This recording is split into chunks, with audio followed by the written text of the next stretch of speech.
Si te gusta acompañar los romances que contamos aquí en el canal, hoy quiero compartir contigo un video un poco diferente. En este video vamos a viajar juntos al periodo victoriano para descubrir cómo era realmente la vida en aquella época que tanto nos fascina. Aquí conocerás cómo funcionaban la vestimenta, los hábitos de baño, la salud, los bailes, los clubes sociales y muchos otros detalles de la vida cotidiana en aquel tiempo. No olvides seguir el canal si todavía no lo haces y dejar un comentario aquí abajo. Es justamente así como nos ayudas a que este canal continúe creciendo y podamos seguir compartiendo más historias y contenidos sobre el fascinante mundo de los romances de época. Cuando Lady Adelaide Thornton abrió los ojos aquella mañana, la mansión llevaba horas despierta. Mucho antes del amanecer, en los pisos inferiores, la cocina ya estaba en movimiento. El fuego crepitaba bajo las ollas de hierro mientras el carbón comenzaba a calentar lentamente la casa. En las grandes mansiones victorianas, el día no comenzaba con la familia, comenzaba con el servicio. Las paredes de piedra conservaban el frío de la noche. Por eso, el fuego debía encenderse antes de las 5 de la mañana. Calentar una casa tan grande podía tomar varias horas. Mientras Londres aún dormía bajo una luz gris y húmeda, las criadas caminaban por los pasillos con pasos suaves, acostumbradas a trabajar sin perturbar el silencio de los pisos superiores. En una residencia como la de los Thornton, podían trabajar entre 15 y 30 empleados. El mayordomo revisaba los salones. La gobernanta organizaba las tareas del día. En la cocina, el pan empezaba a dorarse para el desayuno. Todo seguía un orden preciso, como si la casa entera respirara al mismo ritmo. Charles Dickens escribió que las grandes casas inglesas parecían tranquilas, pero vivían del trabajo silencioso de personas que casi nunca eran vistas. Y mientras la ciudad comenzaba lentamente a despertar al otro lado de las ventanas, la mansión Thornton ya funcionaba como un pequeño mundo perfectamente organizado. Un mundo que giraba en silencio, alrededor de Lady Adelaide. Cuando Mary Miller entró en la habitación, Lady Adelaide ya estaba despierta. La luz gris de la mañana comenzaba a filtrarse entre las cortinas pesadas. Sobre una silla cercana, el vestido del día había sido preparado con cuidado. Vestirse, para una dama aristocrática, no era un gesto rápido. Era un pequeño ritual que podía tomar casi una hora. Primero venía la chemise de lino, ligera contra la piel. Después las enaguas, luego el corsé. Mary tomó los cordones y comenzó a tensarlos lentamente en la espalda de Adelaide. Cada lazo se ajustaba con paciencia, permitiendo que la respiración se adaptara a la presión. Algunas cinturas aristocráticas llegaban a reducirse a menos de 45 centímetros. En el siglo XIX, una mujer podía llevar hasta 6 capas de ropa. El conjunto completo podía pesar más de 5 kilos. La postura elegante que admiraba la sociedad no era natural, era aprendida. El corsé obligaba a mantener la espalda recta, los movimientos contenidos, la respiración tranquila. No todos veían ese ritual con admiración. En 1867, algunos médicos británicos comenzaron a advertir sobre los efectos del corsé demasiado ajustado. Pero en los salones aristocráticos la elegancia seguía siendo una forma de disciplina. Louisa May Alcott escribió una vez que muchas mujeres aprendían temprano una verdad silenciosa. La belleza, en aquel mundo, casi siempre exigía resistencia. Cuando Lady Adelaide entró en la sala de desayuno, la bandeja de correspondencia ya estaba preparada sobre la mesa. Varios sobres descansaban allí, alineados con cuidado. Algunos llevaban lacre rojo, otros azul. En la Inglaterra victoriana, abrir las cartas de la mañana era casi un ritual social. Antes del teléfono, antes del telégrafo doméstico, la vida de la alta sociedad se movía a través de cartas.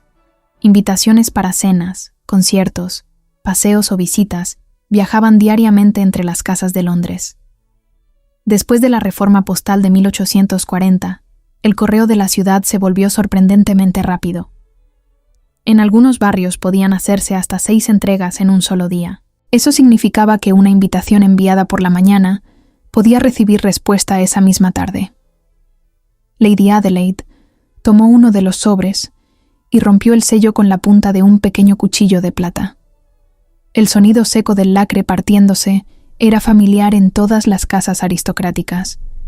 Muchas decisiones sociales comenzaban exactamente así, con un sobre abierto sobre la mesa del desayuno. En aquella época, la correspondencia no servía solo para intercambiar noticias. Era también una herramienta silenciosa de organización social. A través de las cartas se negociaban matrimonios, se mantenían alianzas entre familias y, por supuesto, circulaban rumores que nunca aparecerían en los periódicos. En la práctica, una gran familia podía enviar y recibir cientos de cartas a lo largo de un año. Mientras Lady Adelaide dejaba la primera carta a un lado y tomaba la siguiente, la mañana avanzaba lentamente dentro de la mansión Thornton. Afuera, la ciudad comenzaba a llenarse de carruajes y comerciantes, pero en aquel pequeño momento de calma, una cosa quedaba clara. En la sociedad victoriana, muchas veces el destino de una persona comenzaba con una simple carta. En las residencias aristocráticas del siglo XIX, el desayuno no era una reunión animada como la cena de la noche.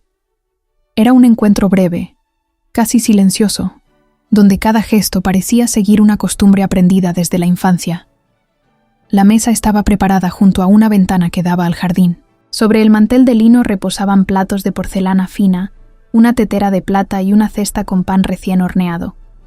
El desayuno en las casas de la alta sociedad británica solía incluir huevos, mantequilla, pan blanco y, en muchas ocasiones, pescado ahumado. Para la mayoría de los trabajadores de Londres, en cambio, la primera comida del día era mucho más sencilla: pan oscuro y una taza de té fuerte. Lord Oliver Thornton ya estaba sentado cuando Lady Adelaide entró en la habitación. Sostenía un periódico doblado entre las manos. Durante la segunda mitad del siglo XIX, Londres se convirtió en una de las ciudades con mayor circulación de periódicos de Europa. Algunos diarios publicaban más de 100.000 ejemplares cada mañana, llevando noticias del Parlamento, del comercio y de los acontecimientos internacionales. Para muchos caballeros de familias acomodadas, la lectura del periódico era parte inseparable del inicio del día. Las mujeres, en cambio, rara vez participaban en conversaciones políticas durante el desayuno. Las normas sociales de la época reservaban esos temas para los círculos masculinos.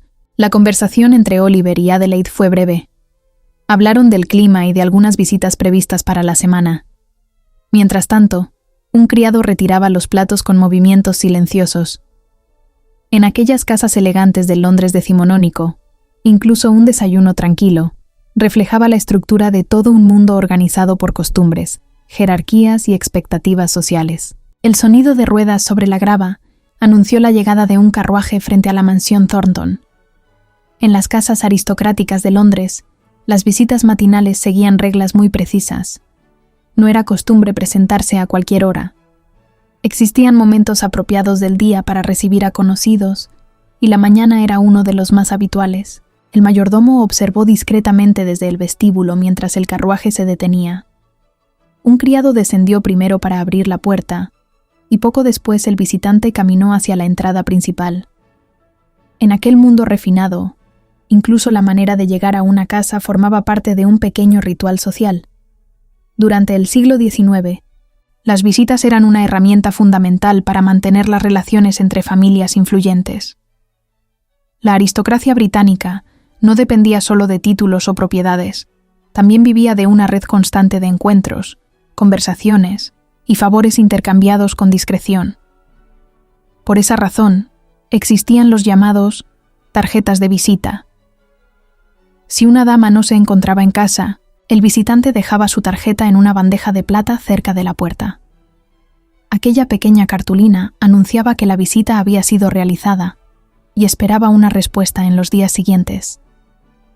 En los meses de mayor actividad social, una mujer de posición elevada podía realizar o recibir más de 20 visitas en una sola semana. Muchas de esas conversaciones parecían ligeras, comentarios sobre el clima, la temporada cultural o los paseos por el parque. Sin embargo, detrás de esas palabras educadas, a menudo se discutían asuntos importantes: matrimonios futuros, alianzas entre familias o decisiones sobre herencias podían comenzar con una simple conversación en el salón de una casa elegante. Cuando el mayordomo anunció la llegada del visitante, Lady Adelaide se levantó con calma. Sabía que en aquel mundo de gestos medidos y palabras cuidadosas, incluso una visita aparentemente trivial podía tener consecuencias inesperadas. Cerca del mediodía, el carruaje de la familia Thornton avanzaba lentamente hacia Hyde Park. Para muchas familias acomodadas del Londres del siglo XIX, salir al parque no era simplemente un paseo, era una forma de aparecer en público, de saludar conocidos y de confirmar que todo seguía en su lugar dentro del delicado orden social de la ciudad. Hyde Park era uno de los escenarios más conocidos de esa vida elegante. Carruajes abiertos recorrían las avenidas mientras jinetes cruzaban los caminos con caballos perfectamente entrenados. Un tramo del parque, llamado Rotten Row, se volvió especialmente famoso por ese desfile cotidiano de caballos, uniformes y vestidos refinados. Los caballos ocupaban un lugar central en la vida de muchas familias aristocráticas. Mantener un establo propio era una señal clara de riqueza. Algunos caballos eran usados para carruajes, otros para montar, y los más valiosos participaban en competiciones o entrenamientos. Muchos caballeros también practicaban uno de los deportes más tradicionales del campo inglés, la caza del zorro.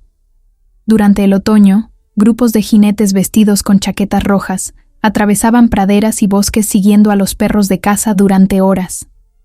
No se trataba solo de deporte. Aquellas jornadas reunían vecinos, aliados políticos y viejas amistades. En el mundo de la aristocracia rural, la caza también era una forma de mantener relaciones. Mientras el carruaje continuaba avanzando bajo los árboles de Hyde Park, Lady Adelaide observaba a los jinetes que pasaban cerca. En aquel movimiento tranquilo de caballos y carruajes se reflejaba una de las grandes pasiones de la élite británica. En ciertos días del año, la atención de gran parte de la sociedad británica se dirigía hacia un mismo lugar, Ascot. A unas pocas horas de Londres, aquel hipódromo se había convertido en uno de los escenarios más famosos del país. No era solo un evento deportivo, era también un encuentro social donde se reunían aristócratas, políticos, comerciantes ricos y curiosos de toda Inglaterra. Las carreras de caballos existían desde mucho antes, pero durante el siglo XIX, Ascot alcanzó una fama extraordinaria. Miles de personas acudían cada temporada para observar a los mejores caballos del país. Los carruajes llegaban uno tras otro, formando largas filas en los caminos cercanos al hipódromo. El ambiente mezclaba elegancia y emoción. Los caballos avanzaban hacia la pista mientras los espectadores comentaban en voz baja las posibilidades de cada competidor. Las apuestas formaban parte del espectáculo. Muchos asistentes apostaban pequeñas fortunas confiando en la velocidad de un caballo o en la habilidad de un jinete. Pero Ascot también era un escenario de prestigio. La presencia de la reina Victoria en algunas carreras ayudó a consolidar la importancia del evento. Su asistencia convertía aquellas jornadas en uno de los momentos más visibles del calendario social británico. Los vestidos elegantes, los sombreros llamativos y los carruajes refinados transformaban el hipódromo en una verdadera exhibición de estatus. No todos los asistentes estaban allí por los caballos. Muchos acudían para ver y ser vistos. Con el paso del tiempo, las carreras de Ascot se convirtieron en algo más que una competición deportiva. Se transformaron en uno de los grandes espectáculos sociales de Inglaterra. Mucho antes de participar en bailes, visitas o temporadas sociales, las jóvenes de familias acomodadas pasaban años preparándose para ese mundo. La educación de una dama no se centraba tanto en el conocimiento académico como en el desarrollo de ciertas habilidades consideradas esenciales para la vida social.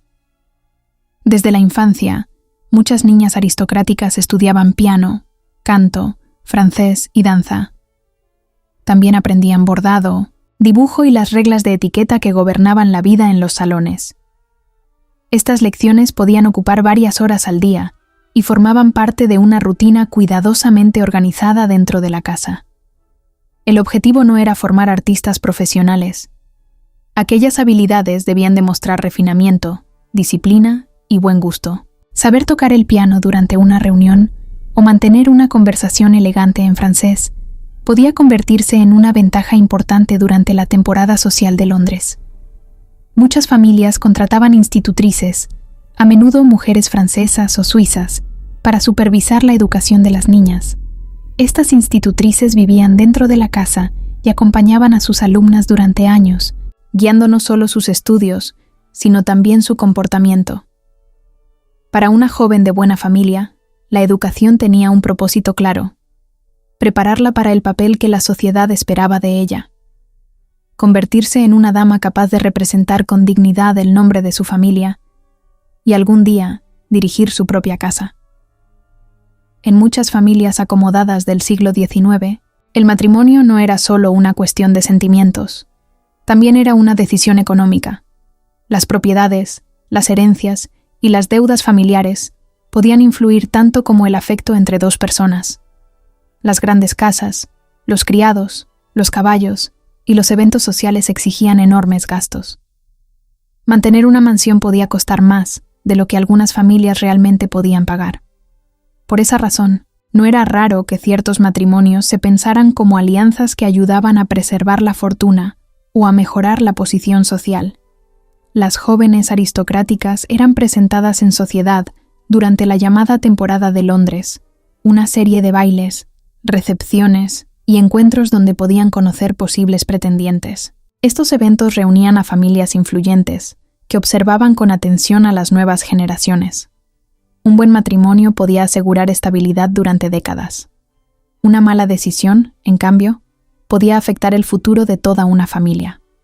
Por eso, los padres solían participar activamente en estas elecciones, aconsejando o incluso guiando el proceso. Sin embargo, no todos los matrimonios estaban completamente determinados por el cálculo.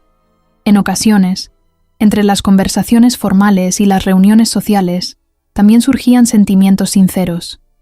En ese delicado equilibrio entre conveniencia y emoción, se formaban muchas de las uniones que marcarían el destino de las grandes familias británicas.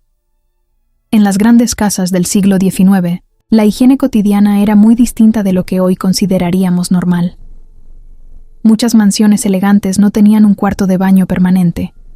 En su lugar, el baño se realizaba dentro del dormitorio utilizando una bañera portátil. Cuando Lady Adelaide deseaba bañarse, las criadas llevaban una bañera de metal o porcelana hasta la habitación. Luego comenzaba el trabajo más pesado: traer el agua. Cubos llenos de agua caliente debían subirse desde la cocina o desde las áreas de servicio. Calentar esa agua requería tiempo y varias manos. Por esa razón, los baños completos no siempre eran diarios. En muchas casas se realizaban algunas veces por semana, mientras que la limpieza cotidiana se hacía con jarras de agua y pequeños recipientes colocados sobre el tocador. Las damas solían lavarse el rostro, las manos y el cuello cada mañana, utilizando paños húmedos y jabón perfumado. Los perfumes también tenían un papel importante. En una época en la que el baño completo era más laborioso, los aromas ayudaban a mantener una sensación de frescura. Incluso en las residencias más refinadas, la higiene dependía completamente del trabajo del servicio doméstico. Sin criados que calentaran agua y prepararan el baño, muchas de esas comodidades simplemente no habrían sido posibles. En los dormitorios de muchas casas elegantes del siglo XIX existía un objeto cotidiano que rara vez aparecía en las conversaciones públicas: el chamber pot. Antes de que los sistemas modernos de baño se volvieran comunes, este recipiente de cerámica o metal ofrecía una solución práctica durante la noche. Caminar por los largos corredores de una mansión fría y oscura no siempre era cómodo. Por eso, el chamber pot se colocaba discretamente bajo la cama o dentro de un pequeño mueble especial. En los aposentos de las damas, a menudo permanecía oculto detrás de biombos o cortinas para mantener la apariencia ordenada de la habitación. A la mañana siguiente, una criada se encargaba de retirarlo y vaciar su contenido en las áreas destinadas a ello. Era una de tantas tareas silenciosas que formaban parte del trabajo diario del servicio doméstico. Con el paso del siglo, algunas casas comenzaron a instalar sistemas de tuberías y retretes más modernos. Sin embargo, esas innovaciones tardaron bastante en llegar a todas las residencias. De modo que, incluso en hogares rodeados de lujo y elegancia, ciertos aspectos de la vida cotidiana seguían siendo sorprendentemente simples. Detrás de los vestidos elegantes y de las camisas perfectamente planchadas, existía uno de los trabajos más duros dentro de una gran casa: la lavandería. Mantener limpia la ropa de una familia aristocrática exigía tiempo, fuerza y una enorme cantidad de agua caliente. En muchas mansiones, el lavado se realizaba en áreas especiales situadas en los pisos inferiores o en edificios anexos. Allí las criadas calentaban agua en grandes calderos de hierro y mezclaban jabón fuerte antes de sumergir las prendas. Después comenzaba la parte más pesada del trabajo. Las telas se frotaban a mano sobre tablas de madera para eliminar la suciedad. Algunas piezas delicadas, como encajes o vestidos finos, requerían todavía más cuidado y se lavaban por separado. Un solo día de lavado podía ocupar a varias criadas durante toda la jornada. Una vez limpias, las prendas se colgaban en patios interiores, jardines o largos tendederos donde el viento ayudaba a secarlas. En casas con muchos miembros de la familia, la cantidad de ropa era enorme. Camisas, vestidos, ropa de cama y manteles pasaban regularmente por este proceso. Mientras en los salones se desarrollaba la vida elegante de la casa, en las áreas de servicio continuaba un trabajo constante que casi nunca era visto por los invitados. Mientras la familia Thornton ocupaba los salones principales de la mansión, otra vida transcurría en los pisos inferiores y en el ático. Allí vivían los criados que hacían posible el funcionamiento diario de la casa. Muchos de ellos comenzaban a trabajar siendo muy jóvenes. Algunas criadas llegaban a las grandes casas con apenas 14 o 15 años, procedentes de pequeños pueblos o de familias que no podían mantenerlas en casa. El servicio doméstico ofrecía alojamiento, comida y un salario modesto. Las jornadas eran largas. En muchas residencias podían superar las 14 horas de trabajo al día.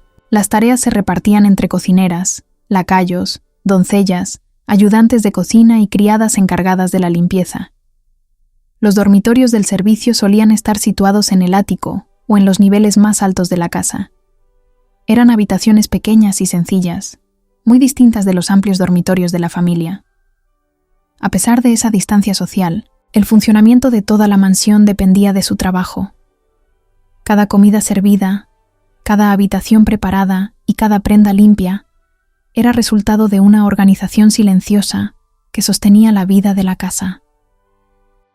Mientras la vida doméstica de la mansión seguía su curso, muchos caballeros de familias acomodadas participaban en otro mundo muy distinto, el de los clubes privados de Londres.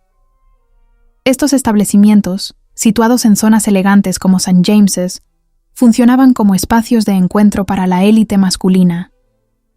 Después de la cena o al final de la tarde, numerosos hombres se dirigían a estos clubes para leer periódicos, fumar puros o conversar durante horas. En salones tranquilos y bien iluminados, se discutían asuntos que iban desde negocios y política hasta las noticias del Parlamento. Algunos de estos clubes se volvieron muy influyentes. Lugares como White's o el Reform Club reunían a políticos, aristócratas y figuras importantes de la vida pública británica. En sus mesas se intercambiaban ideas, se formaban alianzas y, en ocasiones, se tomaban decisiones que podían influir en la vida política del país.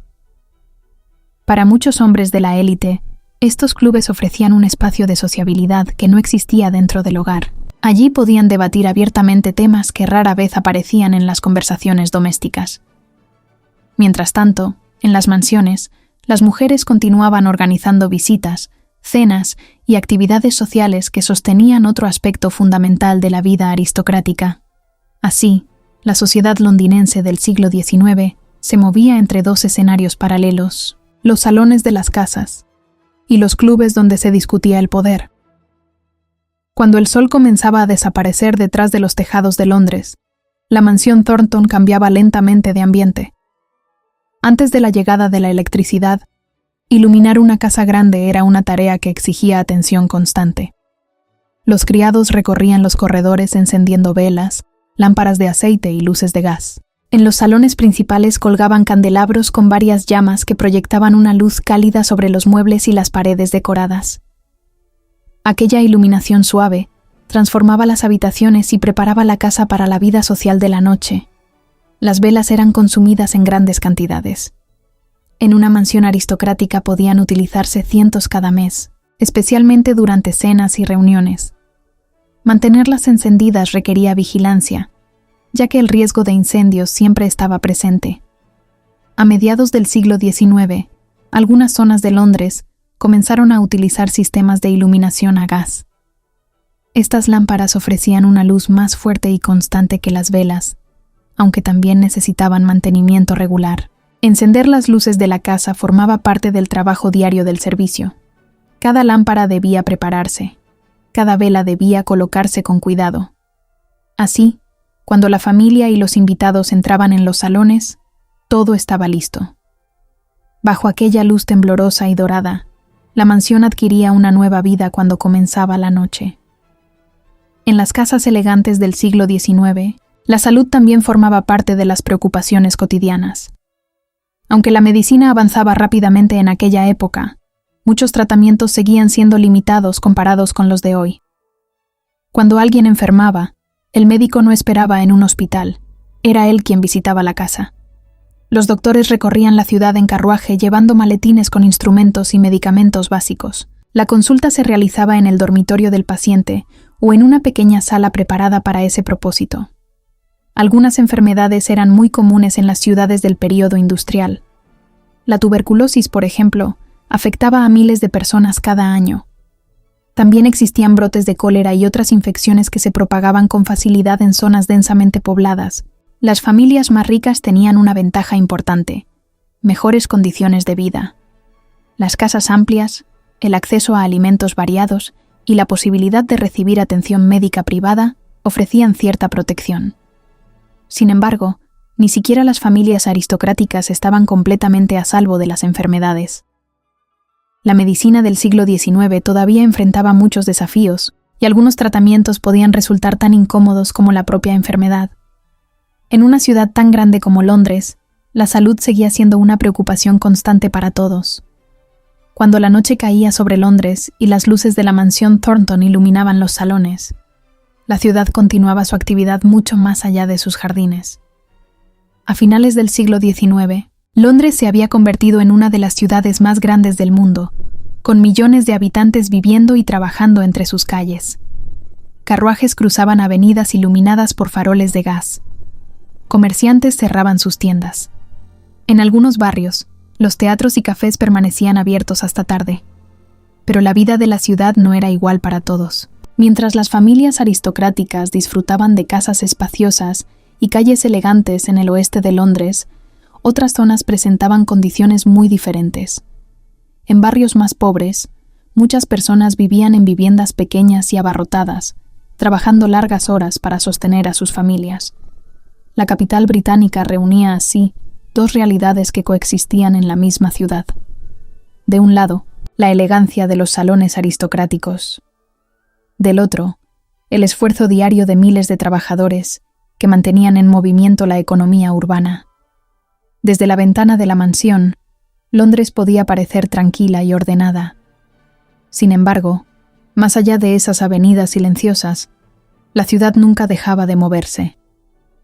Era un lugar donde mundos muy distintos compartían el mismo espacio, separados apenas por unas pocas calles. A lo largo del día en la mansión, Thornton hemos visto un mundo hecho de reglas, rutinas y aparente tranquilidad. Desde el despertar de la casa hasta el silencio de la noche, cada momento parecía seguir un orden cuidadosamente aprendido. La vida de las familias aristocráticas estaba rodeada de comodidad, pero también de expectativas muy precisas. La forma de vestir, de hablar, de recibir visitas o incluso de caminar por un parque formaba parte de un lenguaje social que definía la posición de cada persona. Al mismo tiempo, detrás de esa elegancia existía una realidad menos visible. El trabajo constante de los criados sostenía el funcionamiento de las grandes casas. Y más allá de los barrios elegantes, la ciudad de Londres continuaba su vida con ritmos muy diferentes. La historia de aquel tiempo no pertenece solo a los salones iluminados por velas. También pertenece a las cocinas, a los establos, a las calles llenas de carruajes y a los millones de personas que formaban parte de la vida de la ciudad. Tal vez por eso, cuando pensamos en aquella época, surge una pregunta interesante. ¿Era la vida aristocrática realmente un privilegio absoluto? ¿O también una forma de vivir dentro de un papel cuidadosamente definido? Si te gustan las historias de época y los relatos que nos permiten comprender mejor cómo vivían las personas en otros tiempos, te invito a seguir aquí en el canal. Y ahora me gustaría saber algo de ti. ¿Desde qué país estás escuchando esta historia? Escríbelo en los comentarios. Me encantará leerte. Y si te interesan los documentales históricos que revelan cómo vivían realmente las personas en otras épocas, te invito a suscribirte al canal. Porque aquí, cada historia nos permite mirar el pasado con nuevos ojos y descubrir detalles que muchas veces los libros no cuentan.